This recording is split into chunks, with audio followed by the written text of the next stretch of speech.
کے لیے تو آپ میرے ساتھ پڑھ سکتے ہیں۔ المدد پیران پیر غوث اعظم دستگیر، المدد پیران پیر غوث اعظم دستگیر، المدد پیران پیر غوث اعظم دستگیر۔ رتبہ یہ ولایت میں کیا غوث نے پایا ہے، رتبہ یہ ولایت میں کیا غوث نے پایا ہے، اللہ نے ولیوں کا سردار بنایا ہے، اللہ نے ولیوں کا سردار بنایا ہے دست علی سر پر حسنین گزایا ہے دست علی سر پر حسنین گزایا ہے، میری غوث کی ٹھوکر نے مردوں کو جلایا ہے۔ المدد پیران پیر غوث اعظم دستگیر، المدد پیران پیر غوث اعظم دستگیر، المدد پیران پیر غوث اعظم دستگیر، المدد پیران پیر غوث اعظم دستگیر۔ لاکھوں نے اسی در سے تقدیر بنا لی ہے، لاکھوں نے اسی در سے تقدیر بنا لی ہے، بغدادی سنوریا کی ہر بات نرالی ہے، ڈوبی ہوئی کشتی بھی دریا سے نکالی ہے، ڈوبی ہوئی کشتی بھی دریا سے نکالی ہے، یہ نام ادب سے لو یہ نام جلالی ہے۔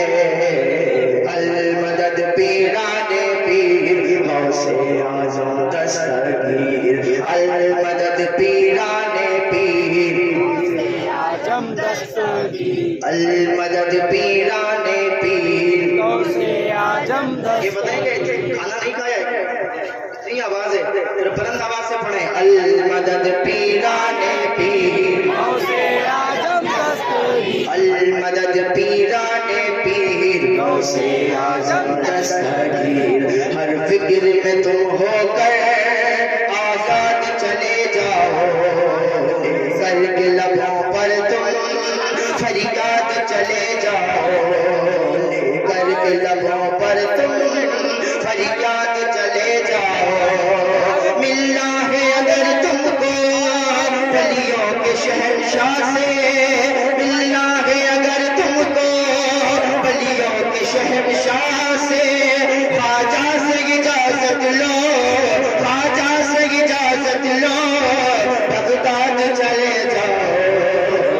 المدد پیران پیر غوث اعظم دستگیر، المدد پیران پیر غوث اعظم دستگیر۔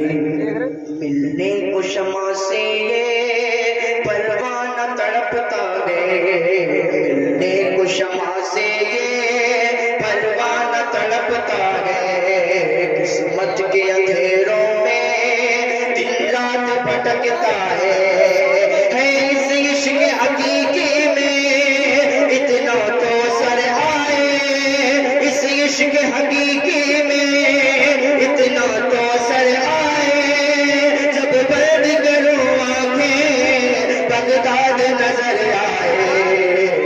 المدد پیران پیر غوث اعظم دستگیر، المدد پیران پیر غوث اعظم دستگیر، المدد پیران پیر غوث اعظم دستگیر۔ پڑھیں پڑھیں اللہم صلی علی سیدنا مولانا محمد مبارک صلی اللہ علیہ وسلم، والسلام علیکہ یا رسول اللہ صلی اللہ علیہ وسلم۔ بہت دیر سے انتظار کر رہے ہیں آپ، میں سمجھ سکتا ہوں، سونے لگے ہیں کچھ لوگ، اللہ سب کو سلامت رکھے۔ میں نے جس آیت کریمہ کی تلاوت کا شرف حاصل کیا ہے، کل نفس ذائقۃ الموت، ہر جاندار کو موت کا مزہ چکھنا ہے۔ اللہ تعالیٰ مجھے اس پر حق بولنے کی توفیق عطا فرمائے، آپ کو اس پر سب کے عمل کی توفیق عطا فرمائے۔ کیا اس کا معنی ہے ہر جاندار کو موت کا مزہ چکھنا ہے؟ اب ایسا کوئی نہیں ہے کہ جسے موت کا مزہ نہ چکھنا ہو۔ کوئی ایسا ہے تو میرے پاس آ کے کہے کہ مجھے دنیا میں ہی رہنا ہے، مجھے موت نہیں آئے گی۔ ایسا کوئی شخص نہ میں نے دیکھا ہے نہ آئے گا کہ دنیا میں ہی رہے، ایسا کوئی نہیں۔ ہر جاندار کو موت کا مزہ چکھنا ہے۔ بڑے نامور آئے، بڑے بادشاہ آئے جن کا یہی کہنا تھا کہ میں یہ ہوں، میں وہ ہوں، میں یہ کر سکتا ہوں، میں وہ کر سکتا ہوں، لیکن بس سب مٹی میں مل گئے، سب دفن ہو گئے، سب قبر کے اندر چلے گئے، سب ان کا نام و نشاں باقی نہیں ہے، ان کا نام لینے والا کوئی باقی نہیں ہے۔ بہت بڑے بڑے لوگ آئے۔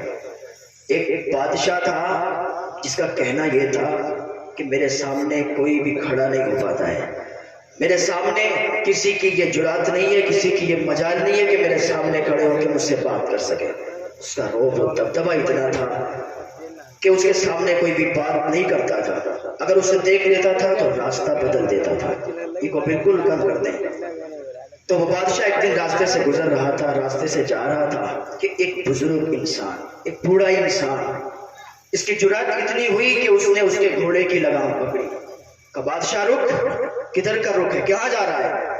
اس نے کہا تیری اتنی مجال، میرے سامنے کوئی کھڑا نہیں ہو پاتا ہے، تو نے میرے گھوڑے کی لگام پکڑ لی۔ اس نے کہا ابھی تیری گردن اڑاتا ہوں۔ اس نے تلوار نکالی اور اس کو قتل کرنے کے لیے آگے بڑھا۔ اس نے کہا میری ایک بات سن لے۔ اس بزرگ انسان نے کہا میری ایک بات سن لے۔ کہ کیا کہنا چاہتا ہے؟ کہا ادھر تو آ۔ وہ نیچے جھکا گھوڑے سے، کہ میں ملک الموت ہوں اور تیری روح قبض کرنے کے لیے آیا ہوں۔ جب اتنا کہا نا تو اس کے رونگٹے کھڑے ہو گئے، پسینہ آنے لگا اور فوراً کہنے لگا مجھے تھوڑی مہلت دے دے، مجھے تھوڑی سی مہلت دے دو۔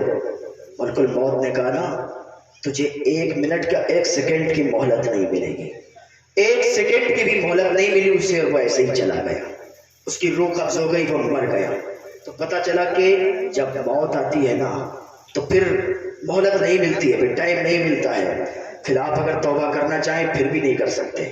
تو اس سے پہلے ہی ابھی توبہ کے دروازے کھلے ہیں، اس سے پہلے ہی توبہ کریں، اللہ کی بارگاہ میں آ جائیں، اللہ ایک آنسو سے معاف فرما دیتا ہے، ایک توبہ سے اللہ معاف فرما دیتا ہے۔ کتنے بھی زیادہ آپ نے گناہ کر لیے، کتنے بھی گناہگار آپ ہیں، اللہ کی بارگاہ میں آئیں۔ لوگ کہتے ہیں یار میں بڑا گناہگار ہوں، میں کیسے اللہ کی بارگاہ میں جاؤں، میں کیسے توبہ کروں، میری توبہ اللہ قبول کرے گا یا نہیں کرے گا؟ اللہ فرماتا ہے میرے بندے تو آ تو سکی، تجھے تیری توبہ کو ایسے قبول کر دوں گا، تیری توبہ کو ایسے قبول کر لوں گا، تیرے گناہ کو ایسے معاف فرما دوں گا جیسے تو نے کبھی گناہ ہی نہیں کیے۔ سبحان اللہ۔ اللہ تو ایسا معاف فرمانے والا ہے۔ 70 ماؤں سے زیادہ جو پیار کرنے والا نا میرا اللہ ہے۔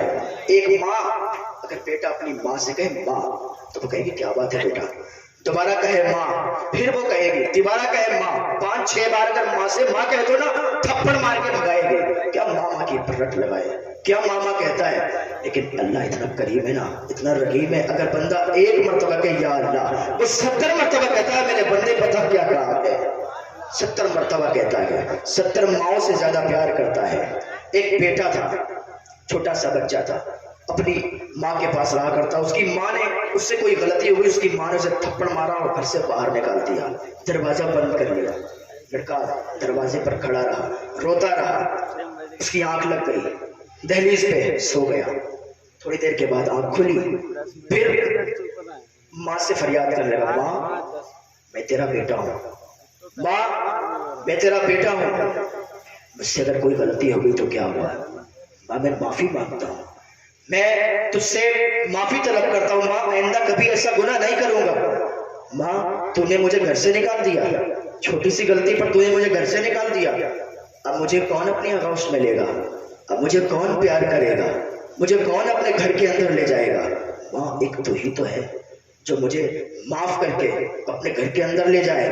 اس کی ماں یہ سن رہی تھی، اس کی آنسو نکل آئے، دروازہ کھولا، اپنے بیٹے کو سینے سے چپٹایا۔ اب ذرا سوچیں کہ جب ایک بیٹا، اس کی ماں نے اسے تھپڑ مار کے گھر سے باہر نکال دیا، اس نے اپنی ماں سے معافی مانگی اور ماں اس کا دل پگھل گیا، اپنے بچے کو سینے سے لگا لیا، اس کی غلطی کو معاف کر دیا، اس کے گناہ کو معاف کر دیا۔ اب یہ بتائیں جو ماں اتنا پیار کرتی ہے تو وہ ماں معاف کر سکتی ہے، جو اللہ 70 ماؤں سے زیادہ پیار کرتا ہے وہ کیسے نہیں معاف فرمائے گا؟ اللہ تو 70 ماؤں سے زیادہ پیار کرتا ہے۔ ابھی بھی ٹائم ہے، وقت ہے، آ جائیں اللہ کی بارگاہ میں۔ اب کہتے ہیں یا اللہ میرے بہت گناہ ہیں، میں نے بہت زیادہ گناہ کر لیے، یا اللہ اب میں تیری بارگاہ میں آیا ہوں، میرے گناہوں کو معاف فرما دے۔ اللہ ایسے ہی تمہارے گناہوں کو بخش دے گا، اللہ ایسے ہی تمہارے گناہوں کو معاف فرما دے گا جیسے تم نے کبھی گناہ ہی نہیں کیے ہیں۔ کل نفس ذائقۃ الموت، یہ میرا موضوع تھا۔